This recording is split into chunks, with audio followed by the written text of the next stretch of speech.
Hi guys, this is Wenzes from Below the Radar Above the System, and now I want to talk to you about control and how we take control of other people's lives somehow when we do favors for them or when we do things that we know will make them feel better, and we kind of take that power away from people subconsciously or not knowing that we're doing that, and then we wonder why people have a problem with our presence and kind of feel like they always want to back out and they don't feel comfortable in our environment. And I've come to the conclusion that one of the main reasons is when we meet somebody and we feel like there's something missing in them, and not in them, but in a way of there's something missing for them to be happy. You've read it probably in a lot of places. This is something very specific for INFJs, that it's said that you see something that people are missing and then you give it to them. And this is not, as we all know, something that you do in a way of giving them presents or something. It's just an emotion. It's the way you react to them. You kind of like become this person within their world, which gives them a reassurance of their worldview. So they feel like they're really fulfilled because they feel like they're being heard, because you match their frequency in a way. And I've had a very large share of experiences with people where I did that, and I think I was very successful in that. I was really good at it because people really like lit up around me really quickly. But the point was that I just took it away somehow because I'm not really attached to that. Like, I'm in their world, I give them what they want and what they need, and then I go somewhere else. This is it has a lot to do with FE being our auxiliary function, that we can just like go into that sphere of that one person, very specifically match our frequency to theirs, and then just, you know, detach and do something else.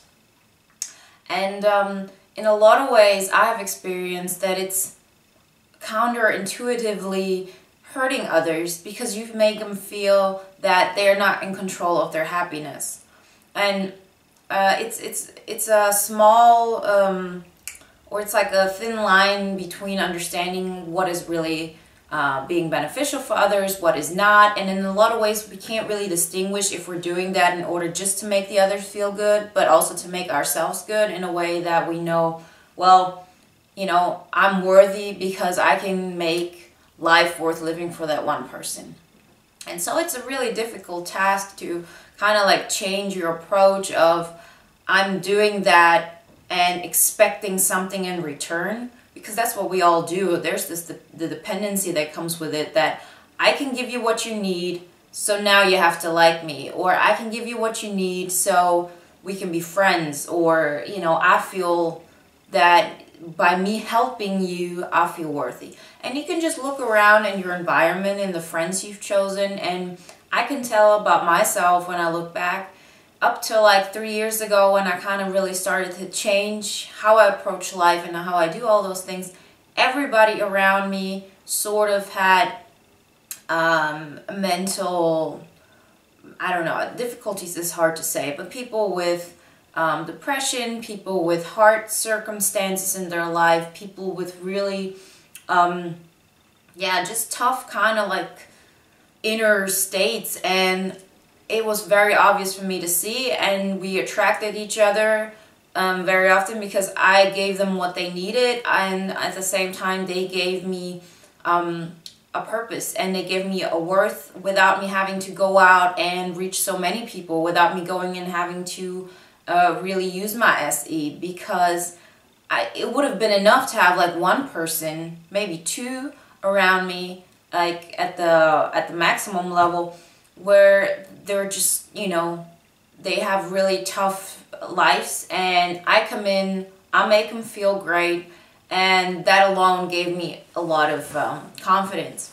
But the downside to this is, first off, there is a dependency on that.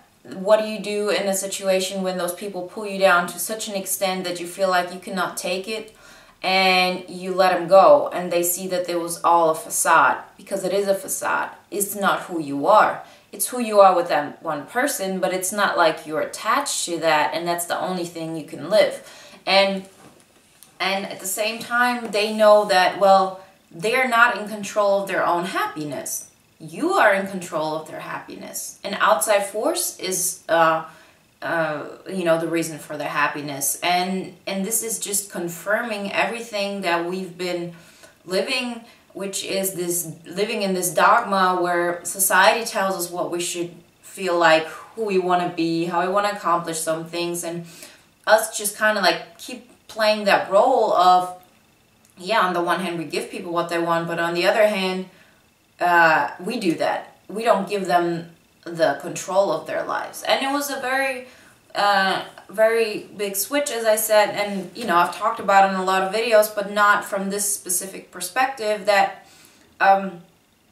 if you kind of like make sure that you feel good, which means that you don't stick in that one mental space all the time. Like I've said it also somewhere, but it's so important for us to be able to jump around, to like go left, go right, go somewhere else. I'm in that moment, I'm completely in that moment, and then 5 minutes later I go and do something else, and that's okay. And not feel guilty about that. And once we do that, we get to a mental state that is really healthy, and that is really fulfilling and so on. And then those people around us see that we can do it, and that kind of gives them permission to do it for themselves. Excuse me. Like I've seen it, like for me it was in a lot of ways that way that I saw when people did that it helped me to be like this. And the most important thing at that point is that you give people their power back.